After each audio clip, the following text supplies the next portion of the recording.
வணக்கம் நண்பர்களே, நான் தான் உங்கள் அருணிஷா விவசாயி. இன்றைக்கி என்ன வீடியோ பார்க்க போகிறோன்னா, வெங்காயம் நடுறதை பற்றி தான் பார்க்க போகிறோம். வாங்க வீடியோக்குள்ளே போகலாம்.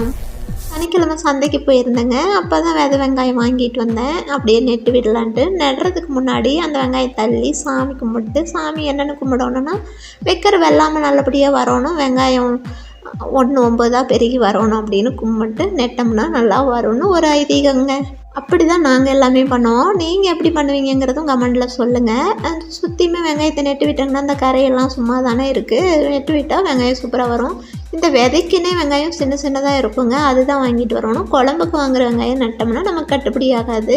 சின்ன வெங்காயமாக வாங்கிட்டு வந்து நெட்டோங்கன்னா கிளையாக பெருசாக வருங்க. நம்ம ஒரு பங்கு நெட்டோம்னா ஒரு 5-6 பங்குக்கு நமக்கு கிடைக்கும். அப்புறம் இன்னொன்று என்னென்னு பார்த்தீங்கன்னா, ஷார்ட்ஸில் நான் பேசி போடுவேன். அதை வந்து தம்பி கேட்டிருந்தாங்க. என்னென்னு கேட்டாங்கன்னு பார்த்தீங்கன்னா, முன்ன மாதிரி வாய்ஸ் கெத்தாக இல்லை, டல்லாக இருக்குது அப்படின்னு கேட்குறாங்க. ஆமாம் தம்பி, என்ன அது உண்மை தான், கரெக்டாக கண்டுபிடிச்சிருக்கீங்க. என்னென்னு பார்த்தீங்கன்னா, கொஞ்சம் உடம்பு சரியில்லை, அதுதான் காரணமாக இருக்கும்னு நினைக்கிறேன். அப்புறம் பார்த்தீங்கன்னா, அந்த 1/2 மணி நேரம் போடுற சீரியலவே அடுத்த நாள் எப்போ வரும்னு வெயிட் பண்ணி பார்க்குறீங்களே, 60 செகண்ட் விவசாயத்தையும் பாருங்கள். விவசாயம் படுற கஷ்டம் உங்களுக்கு தெரியுங்கிற வாய்ஸ் வந்து நானாக யோசித்து போட்டேன், அதனால் நல்லா வந்துச்சு.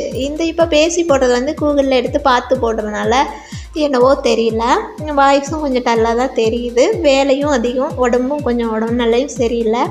வீடியோவும் கம்மியாக போடலான்னாலும் என்றைக்கு என் சேனல் டெவலப் ஆகுதோ அன்றைக்கி தான் எனக்கு ரெஸ்ட்டு கிடைக்கும்னு நான் நினைக்கிறேன். பார்க்கலாம் எப்போ தான் அந்த நல்ல காலம் பிறக்குன்ட்டு.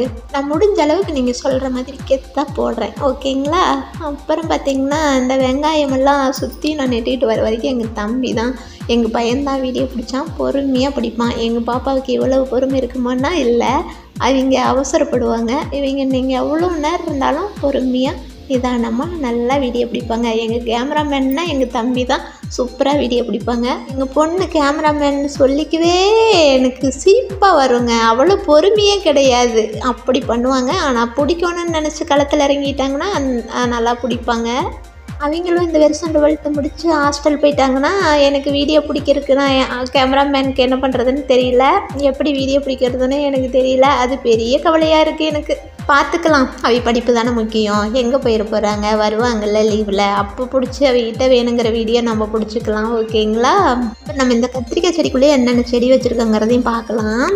எத்தனை செடி வச்சுருக்கேன் தெரியுமாங்க? பாவக்காய் செடி வச்சுருக்கேன், பீக்கங்காய் செடி வச்சுருக்கேன், அவரைக்காய் செடி வச்சுருக்கேன், மிளகா செடி வச்சுருக்கேன். இப்போ அது பத்தாதுன்னு வெங்காய செடியும் நட்டுருக்கேன். இப்படியெல்லாம் பல செடி வச்சாதான் நமக்கும் பெனிஃபிட்டாக இருக்கும். சொரக்காய் செடியும் வச்சுருக்கேன், சொன்னால் நான் என்னென்னு ஞாபகம் இல்லை. சொரக்காய் செடியுமே வச்சுருக்கேன். ரொம்ப நெருக்கமாகவும் செடி வைக்கக்கூடாது, ரொம்ப சொட்டையும் விடக்கூடாது.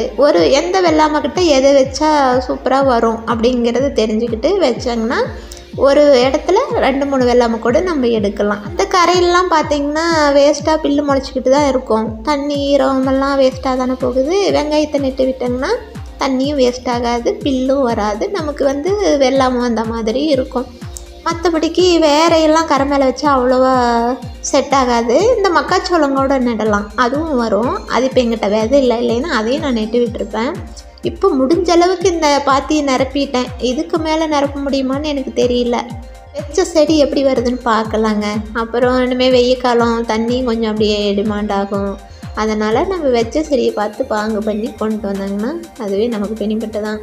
மழை பெஞ்சிக்கிட்டே இருந்தால் எப்போவுமே தண்ணி பஞ்சம் வராது. மழை எப்படி பெய்யுதோ அப்படி தான் வந்து வெள்ளாமே வைக்க முடியும். பார்க்கலாம் எப்படி அமையும்ன்ட்டு. 2 கரையை சுற்றியுமே நெட்டிட்டு வந்துட்டேங்க. எவ்வளோ கேப்பில் நடணும்னு பார்த்தீங்கன்னா, சும்மா ஒவ்வொரு சாண கேப்பிலையே நடலாம் வெங்காயமெல்லாம். அப்போ நட்டோம்னாவே சூப்பராக வரும். அதுவும் இந்த வெங்காயத்தாலெல்லாம் நறுக்கியுமே பொரியல் பண்ணுறாங்கங்க, அதுவும் உடம்புக்கு நல்லதுங்களாம். அவ்வளோதாங்க, அடுத்த வீடியோவில் சந்திப்போம்.